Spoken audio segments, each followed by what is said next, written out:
Assalamualaikum warahmatullahi wabarakatuh. Bismillahirrahmanirrahim. Ya, artinya bahwa sungguh sangat tidak masuk akal juga. Mata punya tapi tidak bisa memandang. Telinga punya tapi tidak bisa mendengar.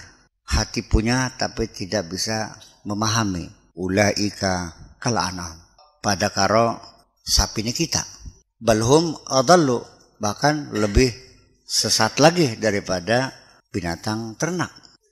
Ya, ini artinya bahwa Allah mengisyaratkan kepada kita bahwa mata itu fungsinya melihat, telinga fungsinya untuk mendengar, hati untuk memahami. Nah, ketika indera yang Allah berikan kepada kita tidak dimanfaatkan untuk melihat, untuk mendengar, memahami, ya itu sama dengan binatang juga. Sesungguhnya saya katakan lagi, mata kita sehat bisa melihat. Kenapa mata bisa melihat? Kenapa saya bisa melihat Kang Bad, bisa melihat Pak Joni, bisa kenapa? Ya karena saya mata sehat. Tidak juga. Ketika lampu saya matikan, saya tidak bisa melihat kamu kok. Ketika dalam keadaan gelap gulita, apa yang bisa kita lihat? Kamu bisa melihat enggak? Kenapa nggak bisa melihat? Berarti mata bisa melihat harus ada sinar. Sinarnya nggak ada, ya nggak bisa melihat. Hati pun sama, tidak akan bisa memahami. Hati juga tidak akan bisa berfungsi ketika hati kita dalam keadaan gelap gulita. Nggak pernah ada orang yang berkeluh kesah betapa gelapnya hatiku ini. Memang yang sesungguhnya yang buta itu hati. Itu bahasa hakikatnya seperti itu. Walakin ta'mal qulub, tetapi hati yang buta ini. Kalau hati kita sudah buta, ya mata juga ikut buta. Tapi sekalipun mata buta, hati tidak akan. Itu persoalannya. Yang buatakan hati apa sih? Ya itulah sikap kita, suka atau tidak suka, baik selera, dengan kepentingan. Kita merasa terancam kepentingan kita. Ya apapun yang dilakukan orang itu tetap kita a priori. Ya, nah, seperti itulah kira-kira.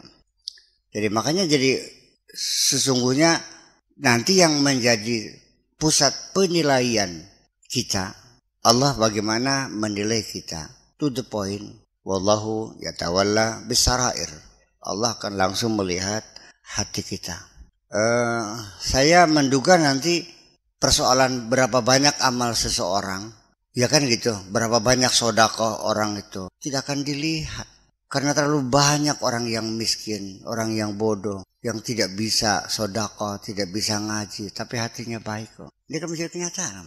Betapa banyak orang yang pintar, orang yang alim, hatinya busuk. Barometernya beda. Jadi kalau yang dilihat amalnya, maka akan terjadi ketidakadilan. Kenapa? Karena manusia diberi fasilitas yang berbeda. Paham kan? Iya toh. Kemampuan Pak Kowo bedulah.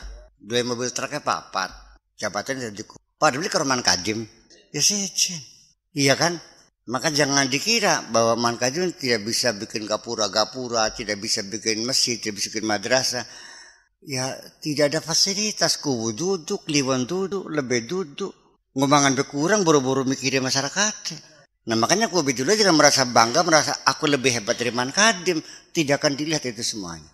Makanya jadi ya ketika fasilitas berbeda, yakin gitu, maka penilaian kita jangan pada hasil kerja. Nah sehingga saya sendiri juga sudah lama saya itu tidak pernah melihat, tidak pernah mengagumi siapapun yang hebat dunia ini. Apakah dia presiden, apa jenderal, apakah segala macam lah orang kaya. Sehingga dia banyak berbuat kebaikan segala macam. Bisa gue beli wahin kita mah. Ya kita gak bakal diparingi bisa mah bisa. Kalau saya diberi fasilitas yang sama, saya juga bisa berbuat kok. Iya. Jadi di ujungnya nanti membuat bahwa tetap persoalan hati ini yang terfokus persoalan hati ini. Kita memang selahir nahkumu bizahir, zahirnya aja. Tapi yang Allah nanti bukan ya tawalla bisarair, itu yang akan dipertimbangkan. Dari situlah persoalannya. La yadkhulu ahadukum al-jannata bi'amali. Orang masuk surga bukan karena amalnya kok. Bal bi fadlihi wa mannihi, tapi dengan sebab karunia dan anugerah Allah. Qalu wala anta ya Rasulullah, engkau juga seperti itu? Ya, kata Rasulullah, bala Wa ana kadzalika bifadlihi wa mannihi.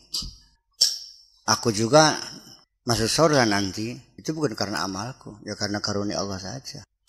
Makanya males kayaknya menghitung-hitung kebaikan yang pernah kita lakukan. Apalagi membanggakan kebaikan. Itu sebenarnya nggak ada artinya. Daripada kita ngitung-ngitung kebaikan, masih mending ngitung dosa baik. Jadi begitu kan, mata hati dan mata kepala memang lain, tetapi duanya punya kaitan-kaitan. Banyak sekali mata kita tidak bisa melihat, atau juga mata kepala kita sering tertipu melihat fata morgana, kayaknya seperti air. Setelah didekati, ada airnya enggak? Mata tertipu. Kalau hati bisa tertipu enggak? Hati bisa bohong enggak? Katakan jujur. Makanya saya katakan bahwa sebab penderitaan kita itu adalah karena kita membohongi hati kita sendiri. Kitalah yang menyiksa hati kita sendiri. Kita yang mencambuk hati kita sendiri. Ketika kita menutupi kesalahan kita dan kita berbuat bohong, sesungguhnya itu adalah penderitaan hati kita. Karena hati tidak menerimakan pembohongan itu sendiri. Makanya ketika ada berbohong kepada saya bagi saya nggak ada masalah. Atau dia membohongi dirinya sendiri. Kalau saya kan percaya kepada orang itu. Saya mah tidak hanya percaya. Yang bohong siapa? Ya dia membohongi sendiri. Dan dia menderita sendiri. Kebohongan yang kamu lakukan adalah membawa siksa di dalam hati kamu sendiri. Maka belajar jujur sajalah. Saya yakin bahwa Gayus bukan orang yang bahagia dengan hartanya bermiliar-miliar. Saya yakin dia adalah orang yang sangat menderita, ya, yang haus, yang perih dan sangat menderita. Bahwa banyaknya uang sama sekali tidak ada artinya untuk membangun kebahagiaan dari hati kita ini. Bismillahirrahmanirrahim. Rabbana auzi'na an nashkura ni'mataka allati an'amta 'alaina wa 'ala walidayna wa na'mala salihan tarda wa adkhilna bi rahmatika fi 'ibadika salihin. Rabbana atina fid dunya